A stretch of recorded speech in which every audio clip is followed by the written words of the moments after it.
ചിലവർക്ക് ശരിയാവും, ചിലവർക്ക് ശരിയാവില്ല എന്ന് നമ്മൾ കേട്ടിട്ടുണ്ട്. അങ്ങനെ ഒരു സാധനമാണ് ഈ തലവര എന്ന് പറയുന്നത്. പക്ഷേ ഇപ്പോൾ നമ്മുടെ കൂടെ ഉള്ളവരുടെ ഈ തലവര ഉണ്ടല്ലോ നന്നായിട്ട് അങ്ങോട്ട് തെളിഞ്ഞ് അങ്ങോട്ട് നിൽക്കുകയാണ്. Yes, let's welcome team Thalavara. Hi. മൊത്തത്തിലൊരു ഓണം മൂടൊക്കെ പിടിച്ചല്ലേ? അതെ, ഞങ്ങള് നിങ്ങളുടെ കൂടെ കട്ട കുടിക്കാൻ വേണ്ടി ആക്ച്വലി 2025 എന്ന് പറയുമ്പോൾ തന്നെ ഓഡിയൻസ് ഒക്കെ ഭയങ്കര അഡ്വാൻസ്ഡ് ആയി. പെട്ടെന്നൊന്നൊരു സിനിമ അക്സെപ്റ്റ് ചെയ്യുന്ന ഒരു കാലമല്ല ഇതെന്ന് പറയുന്നത്. നമ്മൾ ഒരുപാട് സിനിമകൾ കാണുന്നു, അതിൽ വളരെ കുറച്ച് മാത്രമാണ് ക്ലോസ് ടു ഹാർട്ട് ആയിട്ട് നമ്മൾ തിയേറ്ററിൽ നിന്ന് ഇറങ്ങിപ്പോകുന്നത്. അങ്ങനെ ഒരു സിനിമയായിരുന്നു തലവര. അത് പറയുമ്പോൾ അഖിലിന് എത്രത്തോളം അഭിമാനമുണ്ട്? സന്തോഷമുണ്ട്, ഭയങ്കര സന്തോഷമുണ്ട്. അല്ല, അഭിമാനമുണ്ട്, സന്തോഷമുണ്ട്. കുറെ കാലം എടുത്ത് എഴുതുകയും കുറെ കാലം അതിന്റെ വർക്കുകൾ ഉണ്ടായിരുന്നു. പ്രേക്ഷകർ ഇങ്ങനെ അപ്രിഷിയേറ്റ് ചെയ്ത് ഭയങ്കര സന്തോഷമുണ്ട്. അടുത്ത ചോദിക്കുന്ന ഒരു കാര്യം എന്താ വെച്ചാൽ, ഞാൻ സിനിമ കാണാൻ പോണ സമയത്താണ് ഹരിശ്രീ അശോകൻ ചേട്ടൻ സിനിമയ്ക്ക് വന്നിരുന്നത്. ഞാൻ ആ ഷോയിലായിരുന്നു ഉണ്ടായിരുന്നത്. ചേട്ടനെ കണ്ടു. അങ്ങനെ ഉദ്ദേശിച്ചേ ചേട്ടൻ അകത്തേക്ക് വന്നില്ലല്ലോ. ചേട്ടൻ അകത്തേക്ക് വന്നില്ല. അകത്തേക്ക് വന്നത് ഹരിശ്രീ അശോകൻ ചേട്ടനായിരുന്നല്ലോ. അപ്പൊ ഞങ്ങളിങ്ങനെ തിരിഞ്ഞു നോക്കുന്നുണ്ടായിരുന്നു. ബാക്കിൽ അവരിങ്ങനെ കണ്ടുകൊണ്ടിരിക്കുകയായിരുന്നു. അപ്പൊ സിനിമ ആയിട്ട് നമ്മൾ ഇറങ്ങുന്ന സമയത്താണെങ്കിലും വളരെ ഇമോഷണൽ സീൻസ് ഒക്കെ നമ്മൾ അവിടെ കണ്ടു. ചേട്ടനാണെങ്കിലും പെട്ടെന്ന് കരഞ്ഞിട്ട്, അപ്പോഴത്തെ ലേഡീസ് വാഷ്റൂം ആയിരുന്നു, ചേട്ടൻ അങ്ങോട്ട് ഓടി ഇങ്ങനെ പോകുന്ന ചേട്ടൻ അങ്ങനെ പോയതല്ല, പക്ഷെ ചേട്ടൻ കരഞ്ഞിട്ട് ചേട്ടൻ എങ്ങോട്ടെങ്കിലും പോകണല്ലോ. അപ്പോൾ ചേട്ടൻ പെട്ടെന്ന് അങ്ങോട്ട് പോകുന്നുണ്ട്. ഭയങ്കര ഇമോഷണൽ ആയിട്ടുള്ള ഒരു മൊമെന്റ് അപ്പം ഇങ്ങനെ കണ്ടിട്ടുണ്ടായിരുന്നു. അച്ഛൻ്റെ നിന്ന് അപ്പം ഇങ്ങനെ എൻ്റെ മോനായിട്ട് ഞാൻ പറയല്ല എന്ന് പറഞ്ഞിട്ടാണ് അശോകൻ ചേട്ടൻ ഇങ്ങനെ പറഞ്ഞുകൊണ്ടിരുന്നത്. അങ്ങനെ പറഞ്ഞ സമയത്ത് ആസ് എ സൺ ആ സമയത്തുള്ള ഒരു ഫീലിംഗ് എന്തായിരുന്നു? ആക്ച്വലി രണ്ടുപേരും കയറ്റി, അച്ഛനമ്മേനെയും കയറ്റി. അവർക്ക് രാവിലത്തെ ഷോ വരാൻ പറ്റില്ല, അല്ലെങ്കിൽ എൻ്റെ കൂടെ എപ്പോഴും ഉണ്ടാവുന്ന ആൾക്കാരാണ്. 7 മണിക്ക് ഷോ ബുക്ക് ചെയ്തത്. അപ്പോൾ 7:30 അവർ അച്ഛന് ഷൂട്ട് ഉണ്ടായി. ഞാൻ 10 മണിത്തേക്ക് ആക്കി. എൻ്റെ കസിൻസും എൻ്റെ അകത്തുണ്ടായിരുന്നു.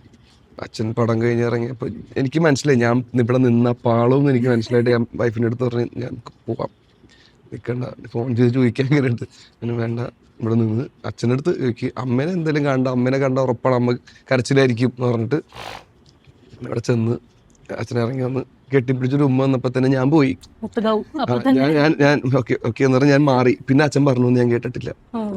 പിന്നെ ഞാൻ വീഡിയോ ആണ് കാണുന്നത്.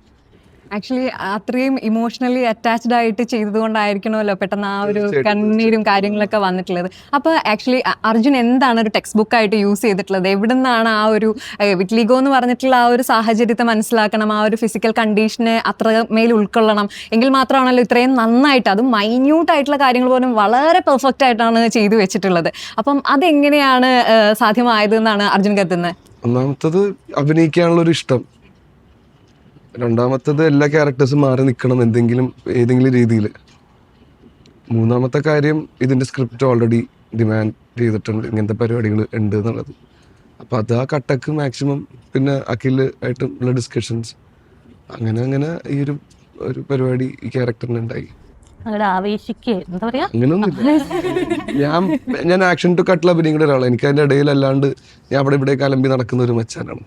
അത് കഴിഞ്ഞു എനിക്ക് ആ ഒരു പോർഷൻ ചിലത് മാത്രം ഒന്ന് ചിലപ്പോൾ ഒന്ന് ഗ്രിപ്പായിട്ട് പിടിച്ചു വെക്കും, അല്ലെങ്കിൽ മോസ്റ്റ്ലി ഇങ്ങനെ ഒരു പരിപാടി.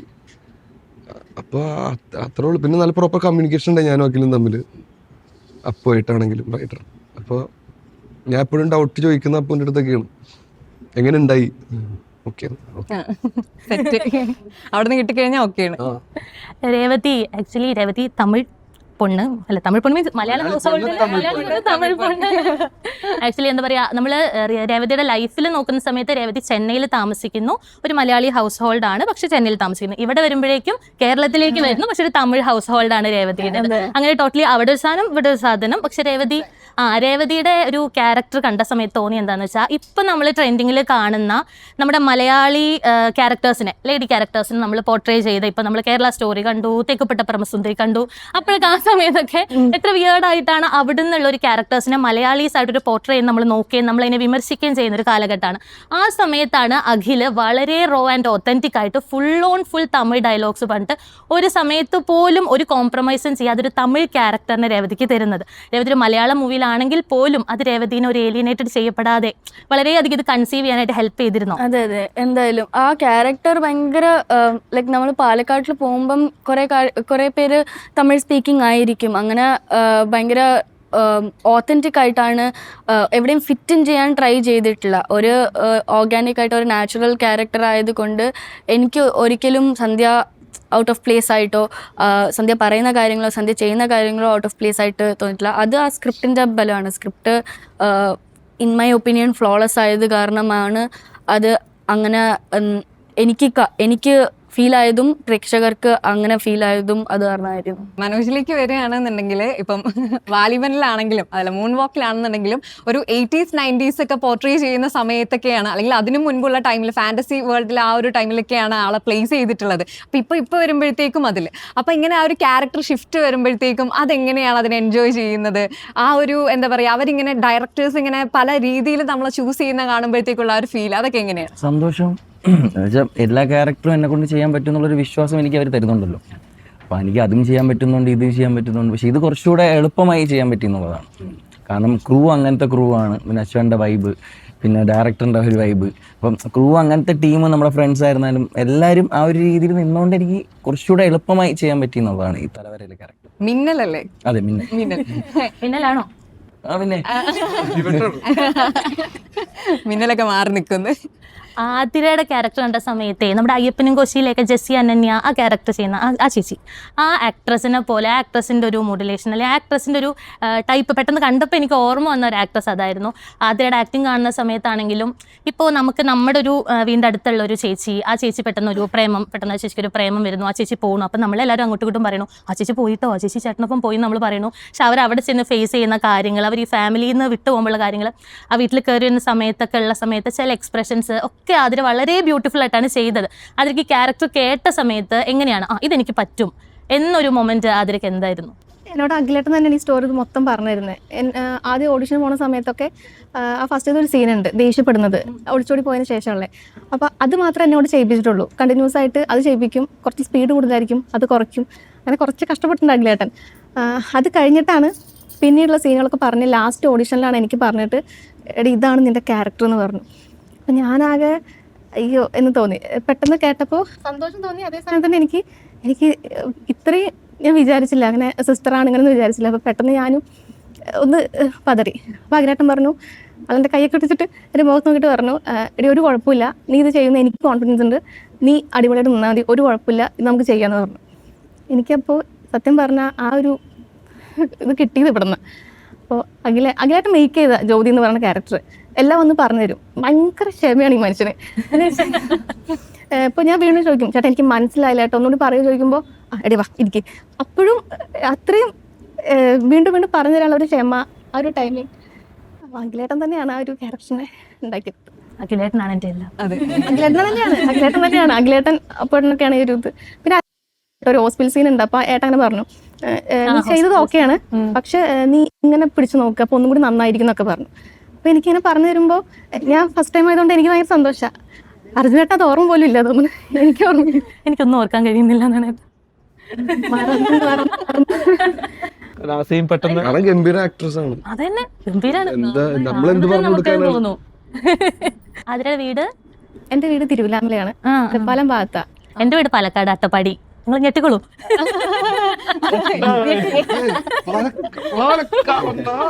അപ്പൊ ഞാൻ പറഞ്ഞായിരുന്നു തമിഴിൽ കുറച്ച് സംസാരിക്കണം എന്ന്. ഐ മീൻ தமிழ் நீங்களும் பேசணும், நானும் கொஞ்சம் தமிழ் பேசி கொஞ்சம் கம்ஃபர்டபுளா இருக்கும் பார்க்கறதுக்கு. அந்த மாதிரி நீங்க வந்து கருடன் அந்த மூவில ஆக்ட் பண்ணிருக்கீங்க. அது வந்து சூரியனா அப்படியே வந்து ஒரு காமெடி ஆக்டர்.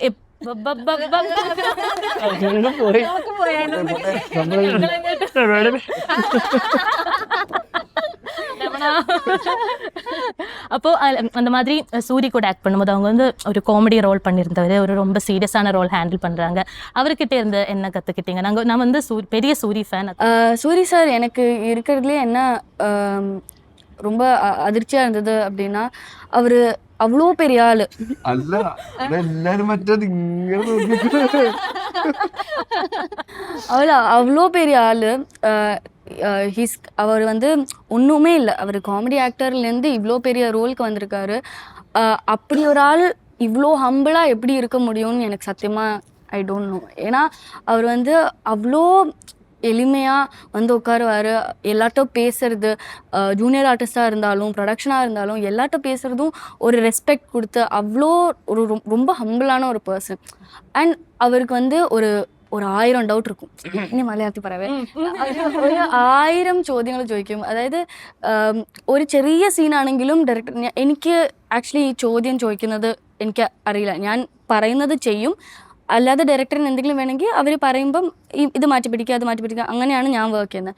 പക്ഷേ സാറിന് ഒരു 1000 ഡൗട്ട് ഉണ്ടാവും. ഒരു ചെറിയ സീനാണെങ്കിൽ സാർ ഇപ്പടി പണമാ, സാർ ഇപ്പടി പണമാ, ഇപ്പടി പണമാ. അപ്പം സൂരി സാറിനെ കണ്ടിട്ടാണ് ഞാൻ ഓക്കെ ഇങ്ങനെയൊക്കെ ചോദ്യം ചോദിക്കാം എന്ന് പഠിച്ചത്. ഉടനെ ഡയറക്ടറോട് സാർ എനിക്കൊരു ഡൗട്ട് ഉണ്ട്. ഞാൻ അങ്ങനെ ഡൗട്ട് ചോദിച്ചിട്ടുണ്ട്. അല്ല, ഇപ്പൊ ഈ ലാംഗ്വേജിന്റെ കാര്യം പറഞ്ഞുകൊണ്ട് തന്നെ അർജുനോട് ആ ഒരു കാര്യം കൂടി ചോദിക്കാം. കൊച്ചി സ്ലാങ് നന്നായിട്ട് കൈകാര്യം ചെയ്യുന്ന ഒരാളാണ് അർജുൻ എന്ന് പറയുന്നത്. അതിൽ നിന്ന് മാറിയിട്ടാണ് പാലക്കാട് സ്ലാങ് വളരെ മനോഹരമായിട്ട് ഇതില് എന്താ പറയാ യൂസ് ചെയ്തിട്ടുള്ളത്. അഖിൽ പറഞ്ഞു നേരത്തെ വന്നാൽ നല്ലതായിരിക്കും. അഖിൽ 2 ദിവസം ഉദ്ദേശിച്ചത്, ഞാൻ പക്ഷെ എത്തി. ഞാൻ വന്നു. ആ മൂടായിരുന്നു. പിന്നെ എല്ലാവരുമായിട്ട് കമ്പനിയായി, ഒരു റാപ്പ് ഉണ്ടായി. പിന്നെ ഞങ്ങള് മോർണിംഗ് വാക്ക് അഖില് രാവിലെ 6 മണിക്ക് നടക്കാനൊക്കെ പോകുന്ന പറഞ്ഞു. അവന് 6 മണിക്കാ ഓക്കെ ശ്രമിക്കാം എന്നിട്ട് അഖില് നടത്തം കഴിയുമ്പോഴേക്കും ഞങ്ങൾ എത്തും. അപ്പൊ ഒരു 6:30 6:45 ആവും. അത് അങ്ങോട്ട് ലോക്കലായിട്ടൊക്കെ സംസാരിക്കും. അവിടെ ആൾക്കാർ ഫോട്ടോ എടുക്കാനൊക്കെ വരുമ്പോ ഇങ്ങനെ സംസാരിക്കും. പിന്നെ നമ്മളുടെ കൂടെ വിഷ്ണുദാസ് തന്നെ ആദ്യമായിട്ട് അഭിനയിക്കുന്ന ഒരുത്തൻ പൊടി, അവനെ ഞങ്ങളുടെ കൂടെ തന്നെ ഞങ്ങൾ കൂട്ടി ഇവിടെ നിന്നാ മതി. റാഫിയുടെ ചെമ്പനും തുമ്പനും ഞങ്ങൾ വിളിക്കണം. റാഫി പൊടിയും കൂടി അങ്ങനത്തെ ഒരു കുഴപ്പമുള്ളൂ. അപ്പൊ അങ്ങനെ റാഫിയുടെ റൂമിൽ ഇടക്ക് നിർത്തും. അങ്ങനെ അവനായിട്ട് സംസാരിക്കും. പിന്നെ സീൻസ് വരുമ്പോൾ ഡയലോഗ് അഖിൽ എക്സ്പ്ലെയിൻ ചെയ്യുമ്പോൾ തന്നെ എവിടെ പോസ് എവിടെ സ്ട്രെസ് അതൊക്കെ പറഞ്ഞുതരും. അപ്പൊ അത് നേരെ അങ്ങോട്ട് ചെയ്താൽ മാത്രം മതി. അപ്പൊ അത് ഡബിൽ പിന്നെ അഖിലിരിക്കും ഫുൾ ടൈം. ആക്ച്വലി മനോജ് മോസസിനെ പറ്റി ഞാനൊരു കണ്ടുപിടിച്ചൊരു തിയറി ഉണ്ട്. മനോജ് മോസസ് മൂൺ വാക്കിൽ അഭിനയിച്ചു, ഇപ്പൊ തലവരയിൽ അഭിനയിച്ചു. തലവരയിൽ വിറ്റിലിഗോ ഉണ്ട്. Moonwalk is actually Michael ജാക്സന് വേണ്ടിയിട്ടുള്ള ഒരു ഇതായിരുന്നു. Michael Jackson had vitiligo. So this is like a loop dark series.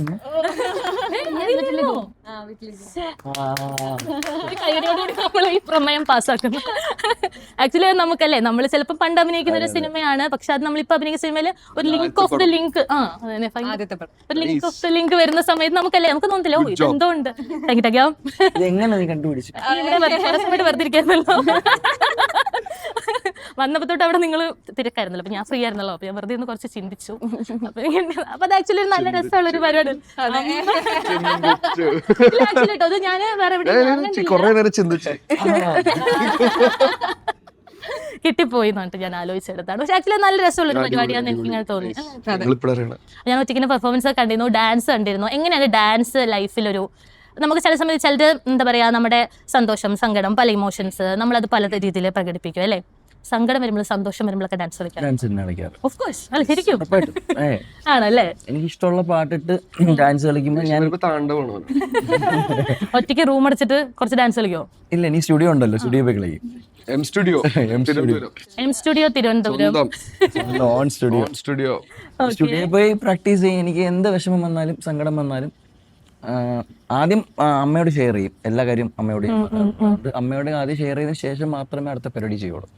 അതുകൊണ്ട് എനിക്ക് എന്ത് വിഷമം വന്നാലും സന്തോഷം വന്നാലും ഡാൻസ് കളിക്കുമ്പോൾ എനിക്കൊരു കൊറിയോഗ്രാഫി ചെയ്യുമ്പോഴാണ് എനിക്ക് കൂടുതൽ സന്തോഷം കിട്ടുന്നത്.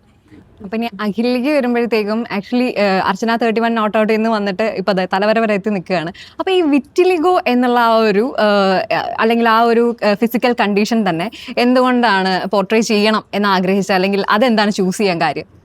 ഇതിൻ്റെ ഇനീഷ്യൽ തോട്ട് തന്നെ കളിയാക്കലുകൾ ബേസ് ചെയ്തിട്ടുള്ളൊരു ത്രെഡിലാണ് സ്ക്രിപ്റ്റ് സ്റ്റാർട്ട് ചെയ്തത്. അപ്പോൾ അതിൻ്റെ മെയിൻ ക്യാരക്ടർ എന്തെങ്കിലും ഒരു സ്പെഷ്യൽ പരിപാടി അല്ലെങ്കിൽ ഇതുവരെ കാണാത്ത എന്തെങ്കിലും ഒരു പരിപാടി കൊണ്ടുവന്നാൽ നന്നായിരിക്കും എന്നുള്ള ഇതിൽ ട്രെയിനിൽ യാത്ര ചെയ്യുന്ന സമയത്ത് ഒരു പയ്യനെ മീറ്റ് ചെയ്യുകയും പുള്ളിക്ക് വിറ്റിലിഗോ അയാളോട് സംസാരിക്കുകയും ചെയ്തതെന്നാണ് ആ തോട്ട് വരുന്നത്. പിന്നെ അന്വേഷിച്ച് നോക്കിയപ്പോൾ അത്ര വലിയ സിനിമകൾ വന്നില്ല, മലയാളത്തിൽ ഒട്ടും വന്നിട്ടില്ല. അപ്പോൾ അതൊരു ഹൈ ആയി. അങ്ങനെയാണ് നമ്മൾ ഈ ഒരു ക്യാരക്ടറിലേക്ക് ചൂസ് ചെയ്യുന്നത്. പിന്നെ നമ്മളെപ്പോഴും എല്ലാ സിനിമകളും ചെയ്യുമ്പോൾ ഞാനൊരു ഫോളോ ചെയ്യുന്നൊരു പരിപാടി എന്താ വെച്ച് കഴിഞ്ഞാൽ, സിനിമ കണ്ട് പ്രേക്ഷകൻ തിയേറ്റർ വിട്ട് പോകുമ്പോൾ നമ്മുടെ സിനിമ കുറച്ച് നേരമെങ്കിലും അയാളുടെ കൂടെ ഉണ്ടെങ്കിൽ അത് ഒരു ഹൈ അല്ലേ. അപ്പൊ അത് ഞാൻ അതാണ് ഫോളോ ചെയ്യാൻ നോക്കുന്നത്. ചാർജ് ആവും. അർജുന അശോകനോടാണെങ്കിലേ ഇപ്പം ആക്ച്വലി ഇപ്പോൾ കുറേ സിനിമകൾ ചെയ്യണ്ടല്ലോ, നമ്മൾ ഒരുപാട് സിനിമകൾ ചെയ്യുന്നു, നമുക്ക് ഒരുപാട് സ്ക്രിപ്റ്റുകൾ വരുന്നു. നമ്മുടെ ലൈഫ് എന്ന് പറയുന്നത് എന്താ പറയുക, ഇപ്പം ഞങ്ങളുടെ ഒന്നും ജീവിതം പോലെയല്ലോ നിങ്ങളുടെ ജീവിതം. നിങ്ങളുടെ എല്ലാവരുടെയും ജീവിതം ഒരു സെലിബ്രിറ്റി ലൈഫാണല്ലോ നിങ്ങളുടേത്. ആളുകൾ നിങ്ങളെ സെലിബ്രേറ്റ് ചെയ്യുന്നു, കാണുന്നു, അക്നോളജ് ചെയ്യുന്നു. അതൊക്കെ എങ്ങനെയാണ് നിങ്ങൾ ഒറ്റയ്ക്കിരിക്കുമ്പോൾ നിങ്ങൾ എങ്ങനെയാണ് അത് കൺസീവ് ചെയ്യുന്നത് എന്നൊന്ന് പറയാം. ഒരു സീനിലെങ്കിലും അല്ലെങ്കിൽ ഒരു ഡയലോഗെങ്കിലും കിട്ടിയാൽ കൊള്ളാന്ന് പറഞ്ഞ് നടക്കുന്ന സമയത്ത് ആ കാലഘട്ടമൊക്കെ അടിപൊളിയായിരുന്നു. നമ്മൾ സ്ട്രഗിൾ ചെയ്തതും ശ്രമിക്കുന്നതും ചെയ്ത 2 പടവും ആരും കാണാതെ പോയതും പിന്നീട് എന്നെ കൊണ്ട് നടക്കൂല്ലേ എന്ന് എൻ്റെ ഫ്രണ്ട്സ് എന്നെ ഡൗട്ട് ചെയ്ത് എൻ്റെ അടുത്ത് കാര്യം പറഞ്ഞിട്ടുണ്ട്. അപ്പോഴൊക്കെ ആരും തിരിച്ചറിയൊന്നുമില്ല. പറവ ചെയ്തിട്ടും അങ്ങനെ ആരും, കാരണം പറവയിൽ അത്രയും താടി, പിന്നെ ക്യാരക്ടർ റോളായിരുന്നു. അപ്പം അങ്ങനെ തിരിച്ചറിഞ്ഞ് തുടങ്ങിയ മൊമെന്റ് ആക്ച്വലി ബിടെക്കും പിന്നെ ജൂണും കഴിഞ്ഞതിന് ശേഷമാണ്. ജൂണ് ഭയങ്കര ഇഷ്ടാ. അപ്പൊ അതിപ്പോ നമ്മൾ ആഗ്രഹിച്ച് സ്വപ്നം കണ്ട സാധനങ്ങൾ ആൾക്കാർ വരെയും. ഞാൻ എന്താ വെച്ചാല് ആസിക്കയുടെ കൂടെയൊക്കെ നടക്കുമല്ലോ ഷൂട്ടിംഗ് ഉള്ള സമയത്ത്, സൗബിക്കയുടെ കൂടെ നടക്കുമ്പോൾ നമ്മൾ കാണുന്നുണ്ട് ആൾക്കാർ ഓടി വന്ന് അവരുടെ ആഗ്രഹം, മറ്റേ സൗബിക്ക സെൽഫി, നമ്മളൊക്കെ ഇങ്ങനെ ആയിരിക്കും. പിന്നെ ഞാനും മഷർക്കയൊക്കെ തമ്മിൽ പറഞ്ഞിട്ടുണ്ട്, എനിക്ക് 500 ഫോളോവേഴ്സ് ഇൻസ്റ്റാഗ്രാമിൽ. അപ്പൊ മഷർക്ക കോസ്റ്റ്യൂം ഒക്കെ ചെയ്ത് മഷർക്ക 5000 അടിക്കാൻ പോണേ. അപ്പൊ നമ്മള് ഇങ്ങനെ നോക്കും, മാക്സിമം പറവ ബൂസ്റ്റ് ചെയ്യാം, പറവലുണ്ട് എന്നിട്ട് മാക്സിമം അച്ഛനായിട്ടൊക്കെ ഉള്ള ഫോട്ടോ ഒക്കെ എടുത്തിടും, സൗബിക്കായിട്ടുള്ള DP ഒക്കെ എടുത്തിട്ട്. പിന്നെ ഒരു പോയിന്റ് കഴിഞ്ഞപ്പോ പറവ ചെയ്തുകൊണ്ടിരിക്കണ സമയം കഴിയാറായപ്പോ എനിക്ക് 5000 ആയി. അപ്പം അവൻ്റെ മഷർക്ക് പറയുന്നുണ്ട് ഫോളോവേഴ്സ് ഉണ്ടോന്ന്. ഇപ്പൊ നമ്മൾ കൊതിക്കും ആൾക്കാർ നമ്മളെ ഫോളോ ചെയ്യാന്നൊക്കെ പറഞ്ഞ്. അപ്പൊ ഇപ്പൊ നോക്കുമ്പോ അതൊക്കെ എവിടെയോ എത്തി. ഭയങ്കര സന്തോഷമുണ്ട്. പിന്നെ ഭയങ്കര സിമ്പിൾ ലൈഫ് മാറി. ഇപ്പൊ ആൾക്കാർ തിരിച്ചറിയുന്നുണ്ട്, എവിടെ പോകുമ്പോൾ അവരുടെ സ്നേഹം കിട്ടുന്നുണ്ട്. ഏറ്റവും കൂടുതൽ ഗുണം എന്ന് വെച്ചാൽ ഈ ലൊക്കേഷനിൽ പോകുമ്പോൾ എനിക്ക് ഭയങ്കര ഇഷ്ടമാണ് എല്ലാവരും ഗ്രീറ്റ് ചെയ്യുക, എല്ലാവരും ഹാപ്പിയാണോ നോക്കുക. ഞാൻ ഈ രണ്ടാമത്തെ പടം ചെയ്യുമ്പോൾ യൂണിറ്റിലെ ചേട്ടൻ പറഞ്ഞു നീ രക്ഷപ്പെടും. എന്തുകൊണ്ടാന്ന് എനിക്കറിയില്ല, അങ്ങനെ പറഞ്ഞ ചിലവൊക്കെ ചെയ്ത് ഞാൻ അത് കേട്ടിട്ട്.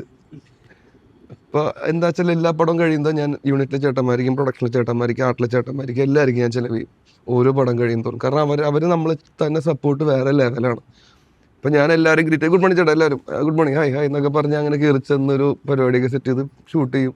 ഇപ്പൊ ഒരു ദിവസം ചത്താപ്പ ചെയ്യുന്ന സമയത്ത് ഞാൻ ഭയങ്കര കട്ടാണ്, എനിക്ക് എന്തോ ഒരു പേഴ്സണൽ ഇഷ്യൂ ഉണ്ടായിട്ട് ഞാൻ ഭയങ്കര ലോ ആയിട്ടിരിക്കുമ്പോൾ യൂണിറ്റിലെ ചേട്ടൻ വന്നിട്ട് എന്ത് പറ്റി, ഞാൻ പറഞ്ഞു ഒന്നുമില്ല, ഞാൻ കേട്ടിരി ഗുഡ് മോർണിംഗ് ഇങ്ങോട്ട് വന്നു പറഞ്ഞു. അപ്പൊ നമുക്കൊരു ചാർജാണ്, നമ്മളെ നോക്കാൻ ആൾക്കാരുണ്ട്. അപ്പം എന്ത് പ്രശ്നം ഉണ്ടായാലും ഞാൻ ഒറ്റക്കല്ല, എനിക്ക് കുറേ ചേട്ടന്മാരുണ്ട്, ചേച്ചിമാരുണ്ട്. ലൊക്കേഷനിൽ വന്നാൽ നമ്മുടെ സ്വന്തം ആൾക്കാരെല്ലാവരും. അപ്പോൾ അതേപോലെ തന്നെ ഇപ്പൊ ഞാൻ പുറത്തിറങ്ങുമ്പോൾ ആൾക്കാരെ കാണണേ, കാരണം എൻ്റെ തോളത്തൊക്കെ ഒന്ന് കൈയിട്ട് വലിക്കുക. കാരണം അവര് വിചാരിക്കണം അവരുടെ സ്വന്തം ആളാന്നുള്ള രീതിയിലൊക്കെയാണ്. അമ്മമാരൊക്കെ വരുമ്പോൾ കെട്ടിയൊക്കെ പിടിച്ച് ഉമ്മയൊക്കെ തന്നിട്ടൊക്കെ പോകാറുണ്ട്. ചില ബീട്ടൊക്കെ കഴിഞ്ഞിട്ടൊക്കെ എനിക്ക് ഭയങ്കര സ്നേഹമായിരുന്നു, കാരണം ബോംബ് പൊട്ടി മരിച്ചു അയ്യോ മോനെ എന്നൊക്കെ പറഞ്ഞ് വന്നിട്ടുണ്ട് കുറെ വട്ടം. അപ്പോൾ ഭയങ്കര ഹാപ്പിയാണ്, ഞാനത് എൻജോയ് ചെയ്യുന്നുണ്ട്. എനിക്ക് ഭയങ്കര ഇഷ്ടമാണ് വന്ന് ഫോട്ടോ എടുക്കാനൊക്കെ ആയിട്ട്. ഫോട്ടോ എടുത്ത് കഴിയുമ്പോൾ ഞാൻ താങ്ക് യു പറയാറുണ്ട് അവരുടെ അടുത്ത്. അപ്പോൾ നിങ്ങളെ സംബന്ധിച്ചാണെന്നുണ്ടെങ്കിലോ, അപ്പോൾ ഈ ഒരു ഫിലിം ഫീൽഡിലേക്ക് വന്നതിന് ശേഷം that one person who stood for you എന്ന് നിങ്ങൾക്ക് തോന്നിയിട്ടുള്ള ആ ഒരു മറക്കാനാകാത്ത ആ ഒരു ഇൻസിഡന്റ് അങ്ങനെ എന്തെങ്കിലും ഉണ്ടോ? ഇവന്റെ ഒരു ആവശ്യത്തിന് ഞാൻ പോയി ചോദിച്ചിട്ട് ഞങ്ങൾക്ക് നല്ല പണി കിട്ടി. എന്നായിരുന്നു ഏട്ടാ 2000 കേസ്. അതൊന്ന് പറഞ്ഞു.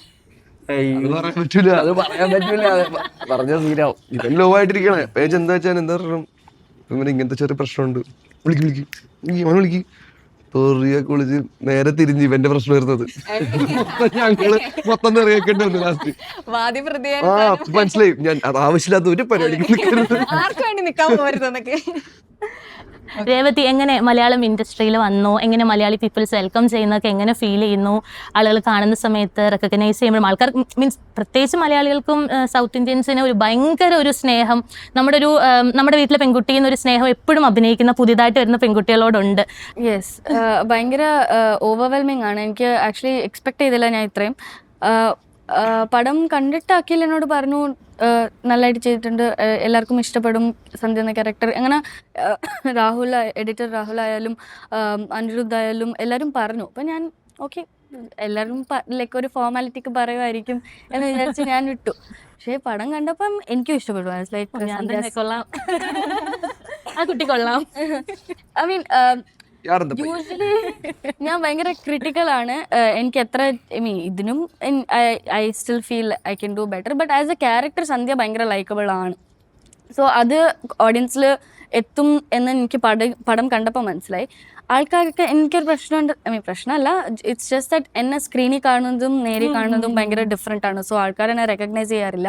പിന്നെ ടീമിൻ്റെ കൂടെ പോകുമ്പം അവർ ഇങ്ങനെ പോയിട്ട് തിരിച്ചിട്ട് ഇവരായിരുന്നു നിങ്ങളായിരുന്നു ചോദിച്ചിട്ട് എല്ലാവരും നല്ല അഭിപ്രായമാണ്. സോ ശരി, ഓണം ചോദ്യങ്ങൾ അതെ, ചോദിക്കണം കുറച്ച് ഓണം ചോദ്യം. അപ്പം നമ്മള് ഫയർ ചെയ്യുക. ഫസ്റ്റ് ആര് പറയുന്നു അങ്ങനെ പോവാം. ഓക്കെ, ഇത് കോമ്പറ്റീറ്റീവ് ആണോ? വളരെ കോമ്പറ്റീവ്. പോവാം. അപ്പം മാവേലി നിങ്ങളുടെ മുമ്പിൽ പ്രത്യക്ഷപ്പെട്ട് കഴിഞ്ഞാൽ, അല്ലെങ്കിൽ നിങ്ങളുടെ അടുത്തേക്ക് വന്നു കഴിഞ്ഞാൽ, നിങ്ങൾ ഫസ്റ്റ് ഡെഡിക്കേറ്റ് ചെയ്യുന്ന ഒരു സോങ് ഏതായിരിക്കും?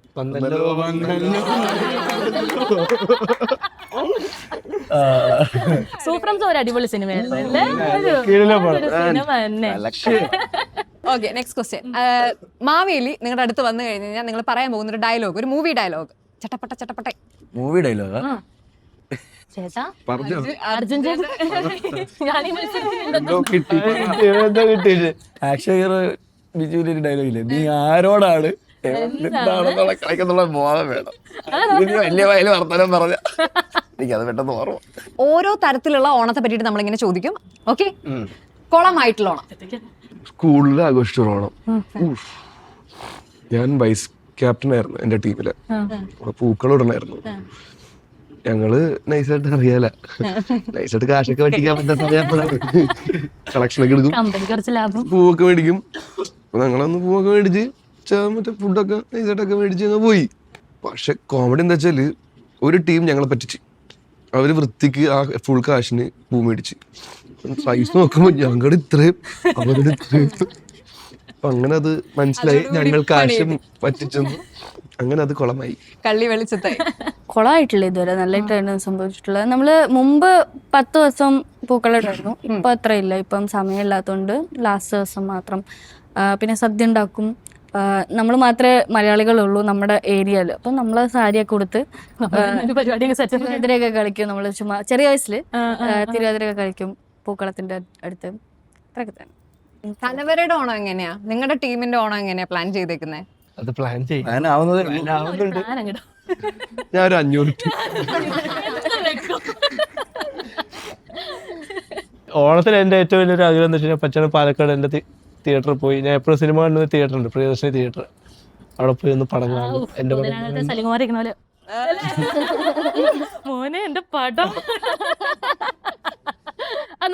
ചെയ്യണട്ടോ അത് എന്തായാലും പോവും. അപ്പോൾ എല്ലാ പ്രേക്ഷകർക്കും നല്ലൊരു ഓണം ആശംസിക്കുകയാണ്. ഓണദിനത്തിലും അതിനു മുൻപ് അത് കഴിഞ്ഞും ഒക്കെ തലവര ഓടിക്കൊണ്ടേയിരിക്കട്ടെ. നല്ല തലവര എല്ലാവർക്കും തെളിയട്ടെ. Thank you.